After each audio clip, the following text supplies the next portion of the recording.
Muy buenas noches, sean todos bienvenidos a este su espacio estelar de cada domingo, Casi Personal. Hoy, con nuestra primera entrevista a nivel internacional, y desde qué escenario, y desde qué ciudad, y desde qué país. La emblemática e histórica revolucionaria, nuestra querida Cuba, y de Cuba en La Habana. Y hacer un desafío que tiene cada entrevistador, y yo me incluyo dentro de esos, y es siempre hacer la mejor entrevista, que siempre es un desafío. Confieso en este momento que al saber de esta entrevista me sentí abrumado ante la posibilidad de no hacer lo correcto y hacerlo bien. Me complace en recibir a una de las grandes figuras del arte cubana y mundial, el maestro Frank Fernández. Buenas noches, maestro. Encantado, bienvenido.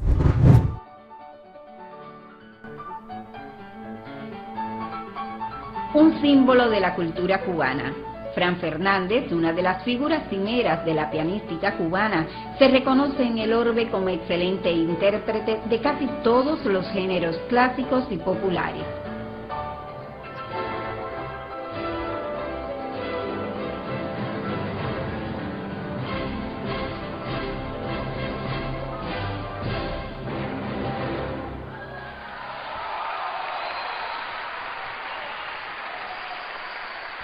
Es autor de más de 650 obras escritas para diferentes formatos y cuenta con un trabajo de orquestación que destaca por su universalidad y cubanía. El pianista, compositor y pedagogo, quien hizo el primer disco de Ernesto Lecuona en 1985, es protagonista del documental Renacer de los realizadores cubanos Raúl Isidrón y Marta Sánchez, donde se narran momentos importantes de su vida profesional y personal.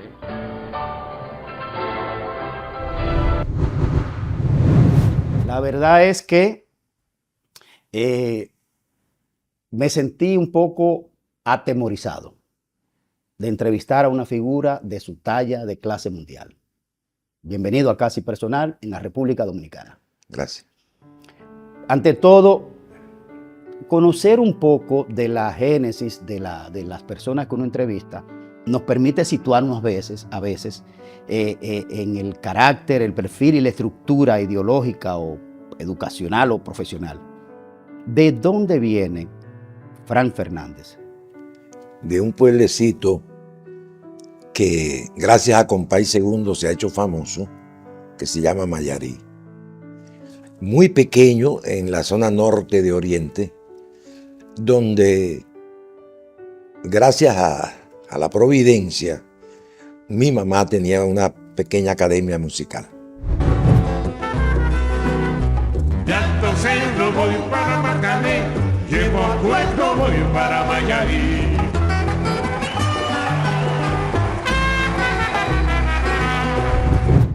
En ese pueblo que yo quiero mucho, donde iban los mejores trovadores, Sindo Garay, Corona, Matamoros, o sea, el mundo cultural de la trova madre era extraordinario. Y había otros dos focos culturales, pudiéramos decir. Uno era la banda municipal, dirigida por Martín Meléndez, un hombre que había estudiado música, que quería mucho la música clásica, aunque se había dedicado más a la música popular. Incluso había una orquesta de música bailable que tenía su familia. Y la Academia de Música de mi madre, Altagracia Tamayo, que estaba adscrita o protegida o vinculada a uno de los conservatorios famosos de Cuba, que era el Conservatorio Orbón. ¿De qué fecha estamos hablando? Estamos hablando del año 44.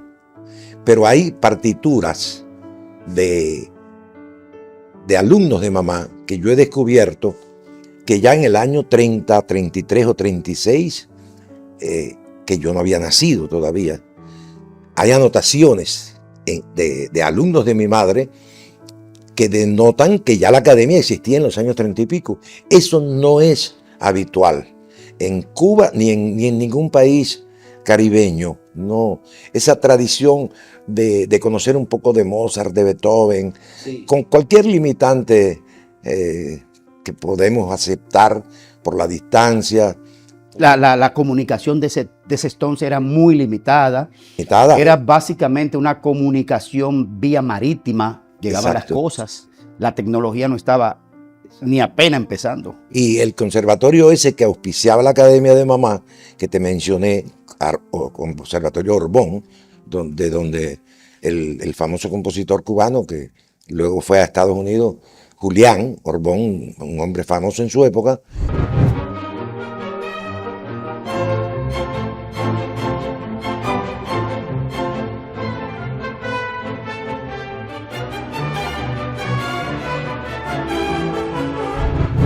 Iban una vez al año a mi pueblo. Y una cosa, maestro, porque cuando uno ve las figuras de su talla, regularmente nadie de este tiempo se lo imagina a un niño.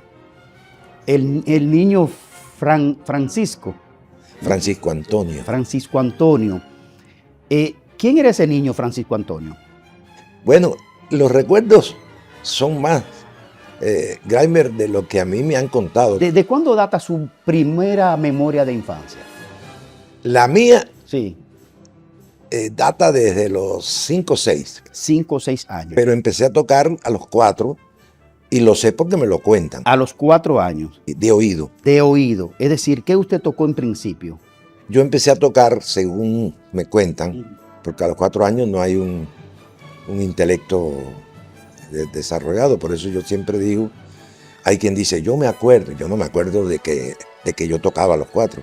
Lo que pasa es que todo el mundo, Se lo ha dicho tanto que ya usted mismo se autové en el tiempo, digamos, pero la primera foto que tengo es a los 7, que estoy tocando en un concierto allá en Mayarí. en un concierto, Sí, tocando piano. sí, Entonces, de niño usted era un niño normalmente siendo niño o tenía los dotes y la característica del genio que ahora es.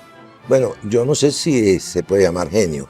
Lo que sí no cabe duda de que tenía algunos genes y el medio ambiente propicio, porque para tocar de oído a los 4 años tiene que haberme favorecido, tiene que haber genética y tiene que haber medio ambiente. El medio ambiente es obvio. Que estén los instrumentos, que tenga el... Era diariamente los alumnos de mamá, porque yo preguntaba a mis tías, ¿y qué toqué?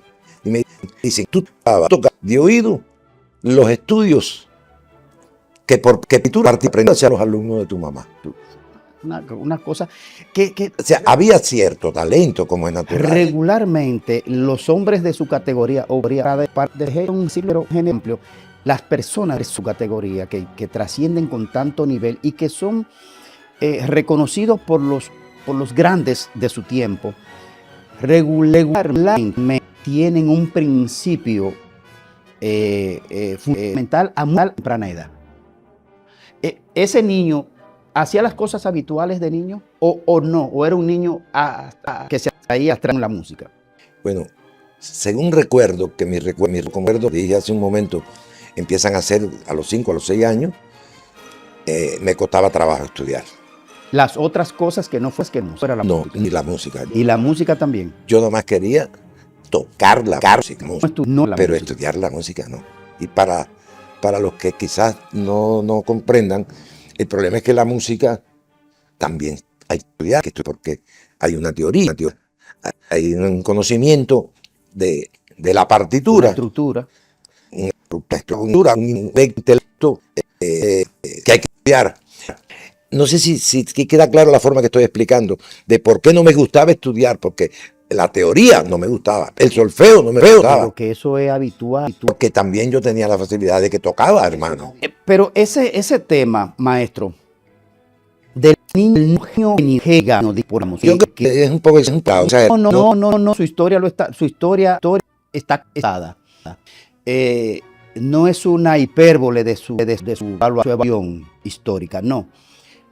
Para que un niño a los 4 comience a albutar instrumento, tiene que tener dotes especiales, eso es natural. Lo que pasa es que su naturaleza de hombre simple, de un hombre aterrizado, le desborda ese arte que muchos otros pueden tener soberbia en su éxito. es la humildad de saberse grande. No creo. Sí. Yo creo que es conciencia, porque tampoco creo, ni me han dicho que yo tocara cosas muy difíciles, sino los estudios sencillos claro, de las cosas de los grandes genios, o sea, cosas de Mozart. Incluso me dicen que tocaba cosas de Mozart, que en vez de tocarle en el tono original escrito por Mozart, como yo lo sacaba de oído, y a veces los pianos no estaban tan afinados, lo tocaba en otra tonalidad.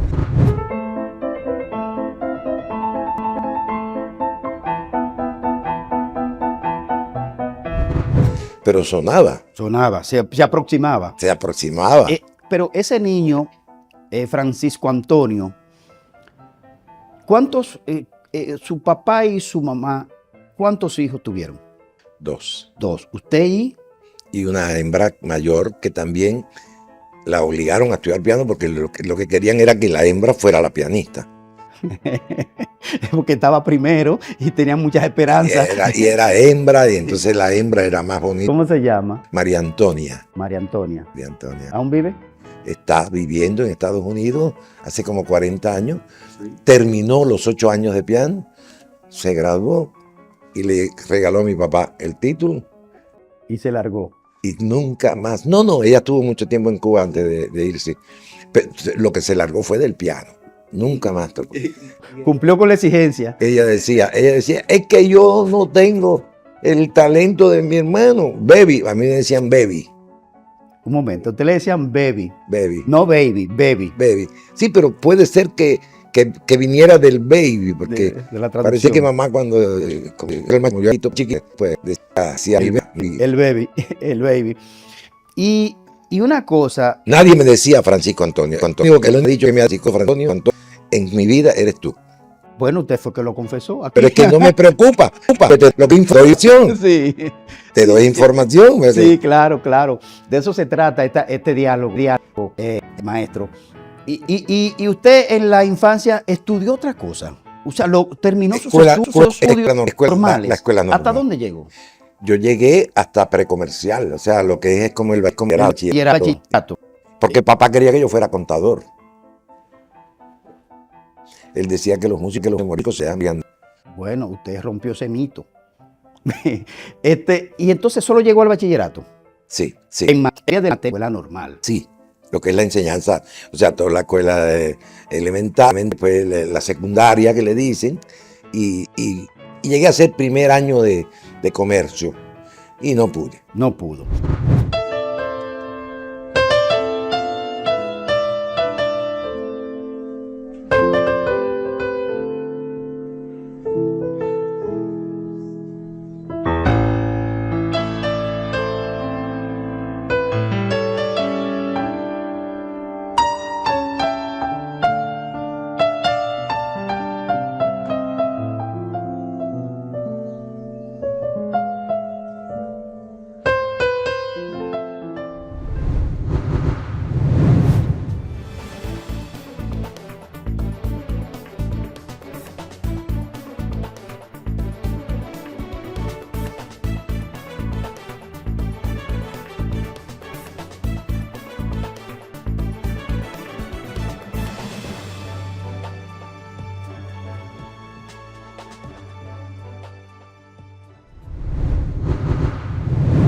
Mire una cosa, entonces, maestro, ¿cuándo entonces usted entra ya en la música profesional? ¿O en los estudios ya avanzados? Bueno, yo tuve una tía. Hay un detalle que no me gusta hablar mucho, pero creo que es importante. Mamá, cuando ve las pequeñas demostraciones de talento musical, decide a los 5 años empezar a darme clases. Y a los 6, empezando a los 6 años, ella muere. Me quedo huérfano. ¿A los 6 años? Sí. ¿La recuerda con ese nivel de vivacidad? Sí. Y recuerdo que tocaba, y tocaba lindo. Y creo que toda mi vida, toda mi carrera, es un homenaje a ella, porque uno de los pocos recuerdos que tengo ya, de los primeros recuerdos que sí tengo consciente, que es a los 5, no sé si al final de los 6, no me gusta recordar fechas exactas, me llevan al hospital del Central Guatemala. Y me acercan a ella y yo recuerdo su voz que me dice: Baby, no abandones nunca el piano. Tú tienes talento. Y en todos los momentos de mi vida en que he flaqueado, en ese momento de la adolescencia, en ese preferir jugar béisbol que sentarse a estudiar, y gracias a una tía, hermana de papá, que tenía un palo de escoba, y me decía: si no estudias, te voy a dar nunca. Pero yo me lo creía. Pero fue suficiente la amenaza. La amenaza sirvió. Pero esas palabras de mamá: no abandones nunca el piano, tú tienes talento, baby. Mire, no sé. Sí, fue algo fuerte. Mire, no sé, y evidentemente que los años han pasado alrededor de 70 años de ese hecho. Más, tengo 78. Es que un niño de 5 años, de 6 años, la muerte no solo no la entiende, sino no existe la muerte para un niño de 5 o 6 años. No puede existir, porque es un ser que está empezando a la vida, a la maravillosa y fregada experiencia de la vida. Entonces yo no entendía, y yo sabía que todo el mundo lloraba, yo no lloraba. Yo he llorado a mi madre más que cualquier hijo, pero después que entendí. A medida que pasaron los años, yo he ido sintiendo mucho más intensamente la soledad. En ese momento sería no solo vanidoso, sino estúpido que yo tratara de decirte que me sentí muy triste. Yo me sentí raro. Yo me sentía que algo extraño, algo grande pasaba. Ese hueco profundo, esa soledad infinita, ha venido después. Después. Lo entiendo perfectamente. Si pudiera una persona de su categoría profesional de la música, si yo le preguntase, ¿qué es la música por definición? Yo realmente te puedo contestar con lo que yo sé, pero no lo que... Yo creo que tú lo que quieres saber es qué es para mí la música. ¿Qué es para usted la música? Yo creo que es parte inseparable de mi existencia. Eso es para usted. ¿Y para la humanidad? Para la humanidad la música es el arte de bien combinar los sonidos y los silencios. Y eso es para la gente sensible que tenga cierta capacidad de entendimiento. Para la mayoría la música es algo que solamente lo entienden, pienso yo, cuando le falta. Un mundo sin música es casi sin oxígeno. Pero la gente no lo entiende hasta que no le falta. Hasta que no le falta. Usted ha sido multipremiado, multireconocido a lo largo de toda su historia, de su vasta historia musical. Si tuviera que colgarse del pecho uno de esos reconocimientos, ¿cuál sería que llevaría permanentemente colgado del pecho? Te puedo contestar con una pregunta. ¿Cuál sería la entrevista tuya si te tuvieras que escoger una? La investigación, ese buscar dentro del ser humano y querer que se entere las multitudes. ¿Cuál? Dime una. ¿De la que haya hecho? Sí. ¿O de la que me gustaría hacer? Me da lo mismo. Sí. Dime una. Son tantas. No puedes decirme una. Entonces no me lo preguntes a mí. Porque si me dices, Franco, dime algunas cosas, sí te puedo decir 5 o 6. Te puedo decir que cuando el primer concurso nacional de piano El único concursante era yo que no tenía piano. Y todo el mundo ganaba que, o sea, apostaba que el muchacho de Mayarí no va a ganar si no tiene piano. ¿De qué año estamos hablando? Estamos hablando del año 66 y me gané el primer premio. Esto es inolvidable para mí. Sí. Pero te digo que... Con el perdón de mis otros entrevistados, y no suelo conceder por lisonja, digamos. Creo que hasta ahora para mí esta es la más importante entrevista. Y he entrevistado a mucha gente en Santo Domingo. Pero no es lisonja, es por el significado de su aporte a la humanidad. Todo el que conoce de arte y todo lo que se ha escrito sobre su talento, sus es algo impecable. ¿Cuál ha sido para usted su mejor aplauso? Y eso sí me lo sé. ¿Cuál? El silencio del público. El silencio. Yo soy capaz de percibir, no soy el único, tampoco hay demasiado, yo soy capaz de percibir en el silencio del público cuando el público está comunicado conmigo y qué quiere que yo haga. Si quiere que toque más fuerte, si quiere que toque más piano, si sé el prestigio de tu programa y que hayas venido hasta aquí. Me siento cómodo. Yo tengo pánico a las cámaras y no me ha dado hoy el pánico. Tiene que ver algo. Hay algo de comunicación espiritual. Para mí no es un piropo. No, para ni mí, para nada. Para mí es un no te conozco, ni te había visto entrevistar. De hecho, me preocupó porque sé de tu prestigio, sé de la audiencia de tu programa. Y digo, ya vienen los periodistas y van a joderle la calma a uno. Y de pronto me siento cómodo. Entonces, ¿dónde está esa explicación? ¿Dónde? Es la energía del lugar, de mi salón. Sí. Es que te tocaba porque era la primera vez. Sí. Era que tenía reservas o preocupación de cómo te iba a recibir el maestro. El maestro, sí. Sí. Pero hay algo. Y me ha sorprendido. Y es material. Me ha sorprendido. Es material. Me ha sorprendido porque yo, al igual que usted, creo en elementos trascendentalistas.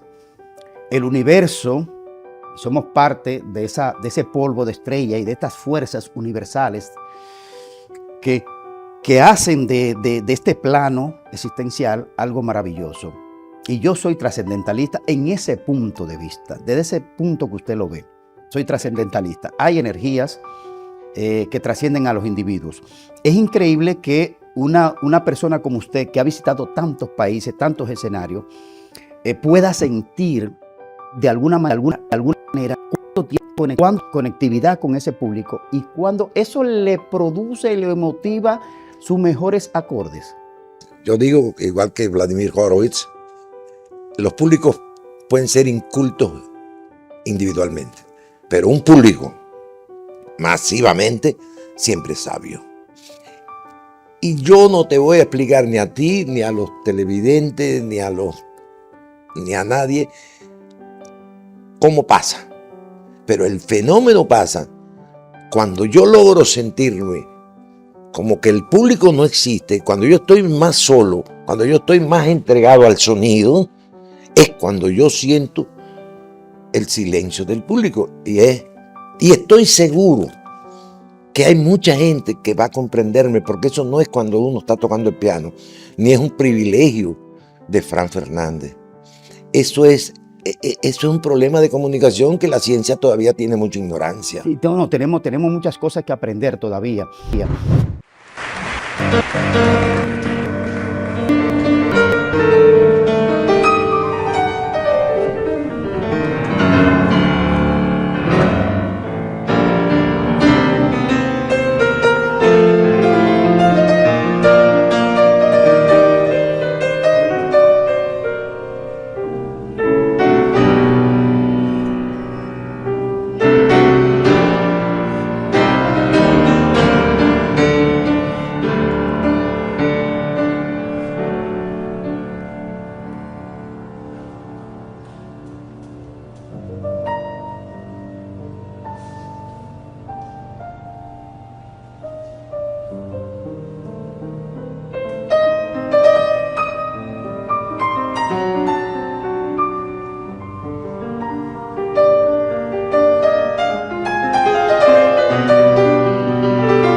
de las cosas, maestro, que uno regularmente no le preguntan, supongo yo, pero, No es que casi nada de lo que tú me estás preguntando me lo preguntas.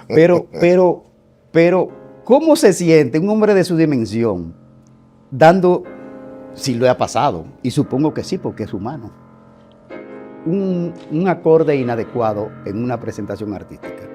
¿Sí le ha pasado? Sí. He tenido pifias, o sea, errores momentáneos. He tenido fallas de memoria momentáneas. ¿Cómo falla de memoria? Sí. Generalmente yo toco de memoria, aunque puedo usar la partitura. ¿Tiene la partitura ahí? Pero ni la mira. No, casi nunca la uso. Ajá, Por lo menos en Santo Domingo nunca la usé. ajá. O sea que ahí puedes consultar y Sí. hagas una encuesta y verás que no la usé. Ajá, Y de pronto se te olvida la partitura, pequeños momentos. ujú. Son momentos terribles. Pero Esto. pero son milisegundos, Sí, supongo, ¿verdad? sí. Pero Son- uno se quiere suicidar. Pero son milisegundos, Sí, me sí, imagino. sí. Y a veces luego tú se lo comentas a la gente. Y nadie se dio Y cuenta. la gente no se dio No, cuenta. no, porque la gente no se dé cuenta, como yo, que soy un inútil de la música, no es nada, porque yo no sabría saber nada de eso. Pero me imagino que donde está usted presentándose hay expertos y especialistas y otros grandes músicos. A veces van, en algunos lugares de Europa, van con la partitura. Y se no- sientan en primera Ajá. fila. ¿Y alguien le ha dicho que sí, que se le fue una? No, no me lo dicen. No, pero no se atreven, Quizás por es por el eso. respeto.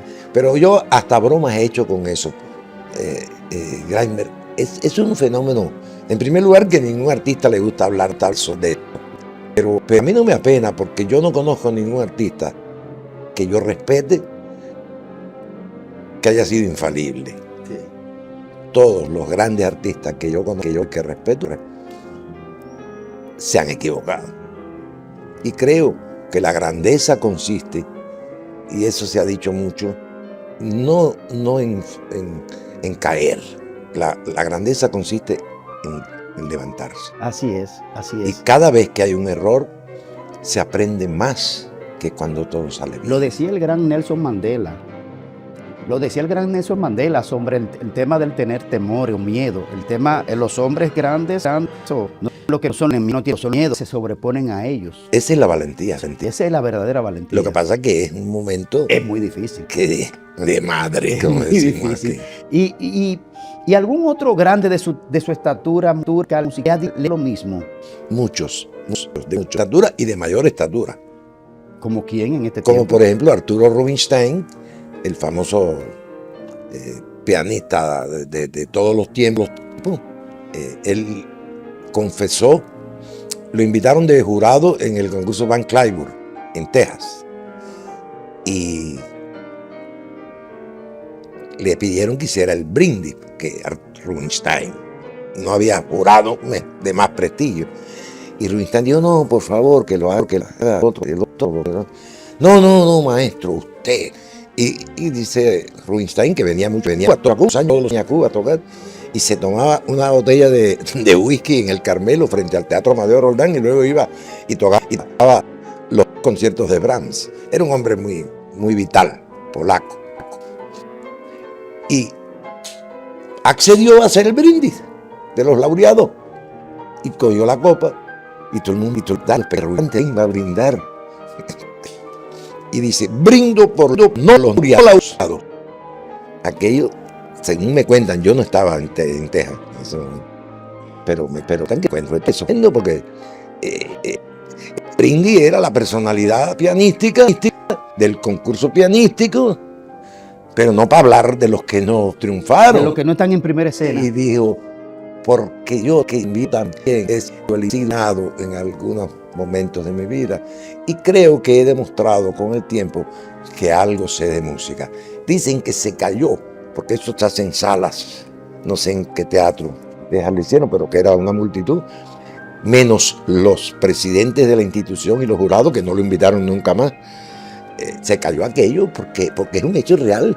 Y él decía, me puedes grabar un compañero, algún prestigioso De su talla y su nivel, ¿no? No, Rubinstein está por encima de mi talla.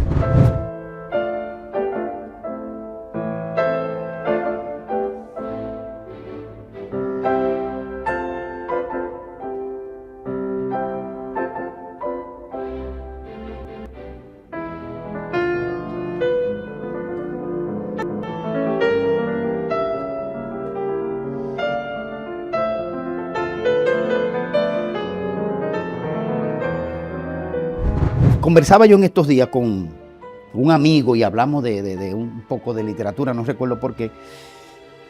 Y el tema del jugador de Dostoyevsky, yo me lo mencionaron y yo le dije, cuando la leí, le descubrí unas fallitas en la estructura literaria. Se sorprendieron, pero yo le expliqué que fue que la obra de Dostoyevsky, El jugador, fue escrita por encargo y por lo tanto tuvo quizá apresuramiento en el escribir para poder ganarse el dinero de la acción que le pidieron. Lo que le quiero preguntar, haciendo una conexión, es si usted alguna vez ha descubierto, aunque sea una rendija en una obra de uno de los genios de los clásicos, la estructura musical. Cuando dice rendija, quiere decir algo que puede juzgarse como errático. Que usted diga, eso como que pudo haber sido mejor en una de las obras de los clásicos. Mira, donde he sentido que no está a la altura de lo que para mí es ese grande, no la he tocado. Porque yo casi siempre toco lo que más me gusta. Lo que pasa es que lamentablemente me gusta tanto toda la música, desde el Renacimiento, en el mundo clásico, desde la trova, como te mencioné ahorita, los grandes trovadores, hasta la buena música bailable, porque cuando tú oyes una cosa de Matamoros, o oyes una cosa de Adalberto Álvarez. No, pero no me estoy refiriendo a esos clásicos cubanos, me estoy refiriendo a los clásicos mundiales. Sí, te estás refiriendo a Beethoven, Mozart, Chopin y eso. Hay cosas... Schubert, Schumann, Brahms, Liszt. Yo no he descubierto, ¿cómo fue que dijiste? Rendijas. Una rendija. Yo he sentido que hay cosas que no me parece que están a la altura de su mejor momento. ¿De quién, por ejemplo? No te voy a decir. ¿Por qué? Porque a mí me parece que son tan grandes. Es lo que le decía al principio de mi argumentación de la... Ahora, hay una pregunta grande. ¿Cómo yo? Pero ¿cómo tú juzgas a un ser humano? ¿Por su peor momento o por su mejor momento? Por su mejor momento. Entonces...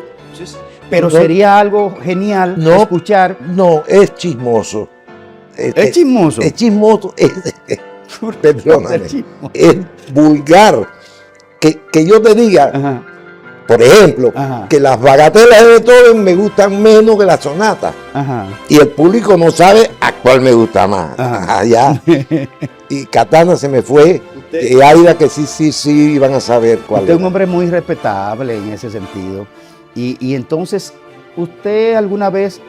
pero ¿sabes qué? Tú coincidiste conmigo, porque la pregunta la contestaste rápido. No, está bien. Un hombre, un ser humano, un artista, no es del tamaño de su peor momento, sino, lo dijiste tú. Es que son tan grandes que es difícil que alguien pueda decir, aquí tiene, yo pudiera decir, no, yo, que soy un minúsculo sujeto en el tema de la música, pero una persona como usted que se atreviera, porque es un tema de coraje, yo no creo que ya usted tenga que estar teniendo esos pruritos. Es que yo lo que creo que no se trata de que haya una rendija. ¿Cómo fue que tú dijiste? Rendija es una pequeña abertura. Sí, yo sé, en Cuba también se lo dice. Yo lo que creo que a lo mejor yo no estoy a la altura de ese momento. Hay una obra de Juan Sebastián Bach, la Fantasía Cromática y Fuga, que Bach le comunica a un amigo, he hecho esta obra para clavicémbalo porque no hay órgano en esta ciudad.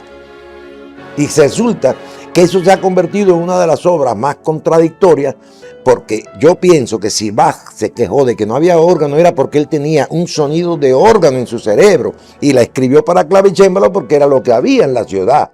Entonces cuando tú tocas la pieza que tiene momentos organísticos, los grandes críticos dicen que el clavicémbalo no podía sonar así.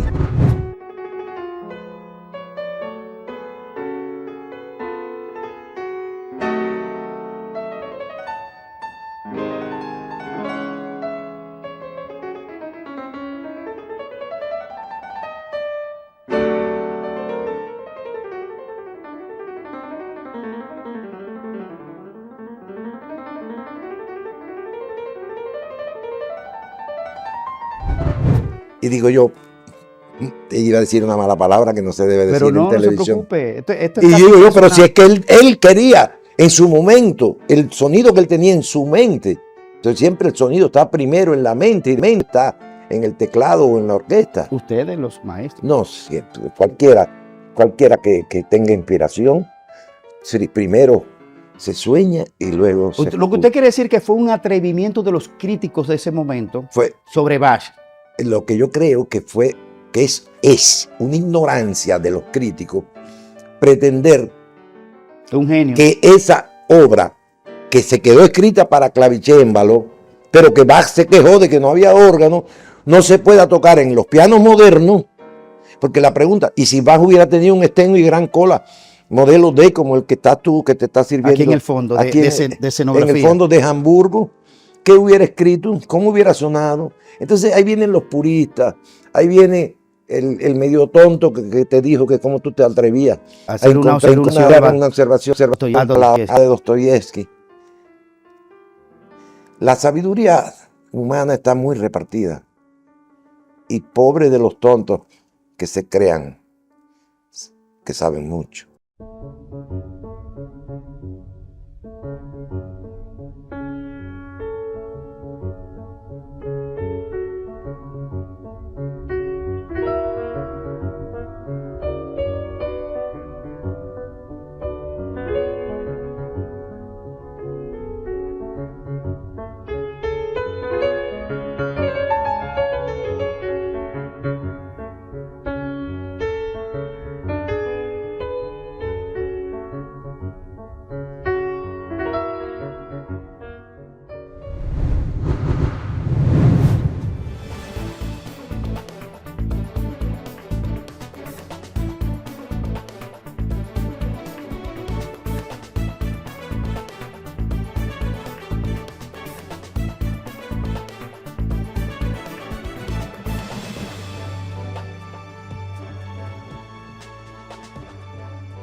Cosa, maestro.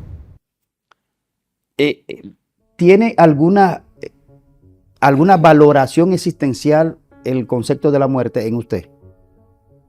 Es una gran interrogante. De hecho, hay veces que no es que tenga ganas de... Yo amo mucho a la vida. No, Pero como usted es un explorador, no, quisiera que en algún momento ha pensado explorar la muerte. no, pero a veces he sentido curiosidad. Sí. Porque la pregunta es... mi familia es muy religiosa, muy católica. Sí. Y yo tengo tías, mi tía Gela, que ya murió. Ella estaba feliz porque ella decía, bueno, voy a dejar a mis hijos, te voy a dejar a ti, mi sobrino querido. Pero va a los brazos del Señor. Me voy a encontrar con tu mamá, porque mamá era la mayor, Sí. y tía Gela era después. Ella murió feliz de poder, de que existe, que hay vida después de la muerte, para decirlo. Hay un tema sobre el tema de la muerte, maestro, que dicen que... Te van a suspender el programa. Porque No, ¿por qué la muerte? ¿Por qué la muerte? Bueno, primero porque es una interrogante, segundo porque es muy dolorosa regularmente. Casi siempre la muerte está asociada a dolor, porque es por padecimiento, por enfermedades, por un accidente, por una tragedia. Muy poca gente muere en la absoluta tranquilidad, pero ¿usted tiene alguna valoración de trascendentalismo? ¿O usted cree que su vida, aparte de la trascendencia de que su obra está, se esfuma y se apaga con el paro del corazón? Yo tengo duda, tengo curiosidad. ¿Tiene duda? Tengo curiosidad y tengo duda. Muy bien. Una cosa. Ahora, yo tuve 3 paros respiratorios. Y en el tercer paro ¿Por respiratorio, qué tiempo duró fuera de...? el último paro fue de 9 horas. 9 horas. Sí, Usted murió. sin conocimiento. Me digo, no, corazón. Solamente se paró 13 segundos y después lo que caí en coma. No inducido, sino natural. Ujú. Y yo tuve una experiencia que uno de los científicos más brillantes de Cuba, que trabaja la muerte y la vida después de la muerte, me entrevistó y me dijo, ¿y el túnel? Digo, yo no vi ningún túnel. Solo se le fue la memoria. Pero yo tenía una paz, yo sentí una paz. extraordinaria. Y yo le conté a él la verdad, y por primera vez la voy a contar en público. Y yo me habían hablado de que hay un santo que dicen que es el de lo imposible, San Judas Tadeo. San Judas Tadeo. Y yo, en el medio de esa paz, yo recuerdo que yo no quería venir al infierno de la vida. Y de pronto pensé en mis hijos y en mi mujer. Y aún con la paz extraordinaria, le dije: San Judas, si tú de verdad eres el santo de lo imposible, llévame con ellos que todavía me necesitan. Y ahí empecé a subir. Yo sí siento una sensación, o sentí, de que este amigo mío, que es un hombre súper brillante, dice que esa experiencia no le demuestra a él absolutamente nada. Porque esa experiencia, aunque yo no haya visto la luz del final del túnel, está influida por mi fantasía creadora, que él considera que es muy grande. Por la estructura cultural por que se la vea. influencia cultural de la información y por todo lo que tú... Dicen los cientistas, maestro, que el cerebro evolutivamente está haciendo la adaptación de que la muerte en momentos difíciles, dolorosos, por ejemplo, ahogamiento, si usted se ve envuelto en medio de un incendio o en medio de un ataque brutal por persona, por animales, lo que sea, el cerebro llega un momento que se desconecta del dolor porque sería insostenible la sensación de dolor. Eso es lo que dicen los cientistas del cerebro. Y que entonces en ese momento de la proximidad con la muerte, el cerebro mecánicamente genera una sensación de tranquilidad, porque no sería insostenible para el cerebro dentro de su estructura evolutiva el dolor constante hasta en lo insoportable. Eso es lo que dicen los cientistas. Pero pasado ese tema de su experiencia cercana con la muerte, hay una película de Polanski, de Roman Polanski, ese gran autor polaco del cine. Roman Polanski le preguntaron en una entrevista que qué rollo de sus películas producidas le gustaría que le depositaran en el ataúd el día de su muerte. Y él dijo que su película El pianista, donde retrata la vida de Spielmann. ¿Conoce a Spielmann? Y la película también. La balada, el tema principal es la balada en sol menor, la número 1, de Federico Chopin. ¿La ha ejecutado? Sí, la tengo grabadora. Muy bien. Te la puedo prestar para que la pongas de fondo. Por favor, en este programa va a estar en este momento. Lo que le quiero preguntar, maestro, es, dijo Roman Polanski. No sabía que Polanski había dicho eso. Sí, y vi la película y soy admirador de él. Yo lo que le quiero preguntar es, ¿qué producción suya le gustaría, como le preguntaron a Polanski, en el ataúd ese día cuando toque? ¿Qué producción suya quiere que le pongan en el ataúd? No lo he pensado. Lo que sí he dicho, que mi mujer se disgusta mucho, lo he dicho a todos mis amigos, que yo no quiero un velorio de llanto. El que quiera llorar me parece bien. Yo quiero un velorio aquí en este patio, con mucho ron, vino y mucha música. Excelente. Y yo creo que es va a lo ser que yo complacido. quiero.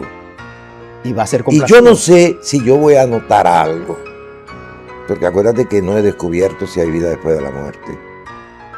Lo que sí creo que una de las grandes hipocresías de la sociedad moderna son los velorios. Los velorios. Usted, muy amigo y constructor, parte del proceso de la Revolución Cubana. ¿Qué usted le cambiaría al Fidel Castro que usted conoció? ¿Tiene usted alguna anécdota con Fidel Castro que prefiere llevársela a la tumba?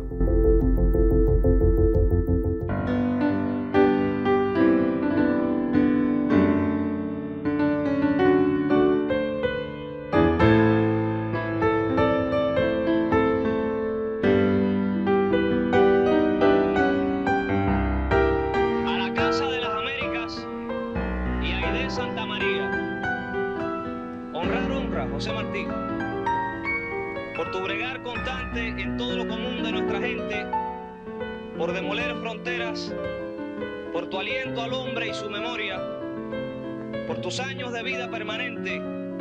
Aquí está nuestra mano, la tuya, desde entonces y hasta siempre.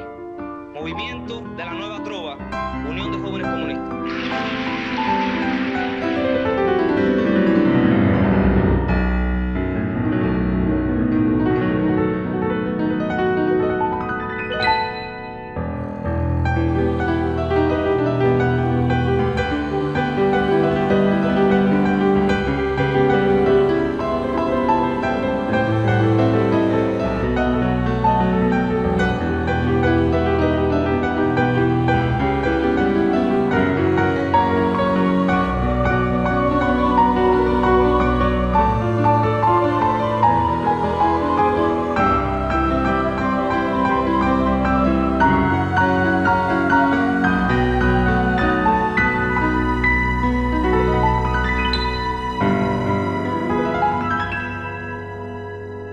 No hacen falta alas para hacer un sueño. Basta con las manos, basta con el pecho, basta con las piernas y con el empeño. No hacen falta alas para ser más bello. Basta el buen sentido del amor inmenso. No hacen falta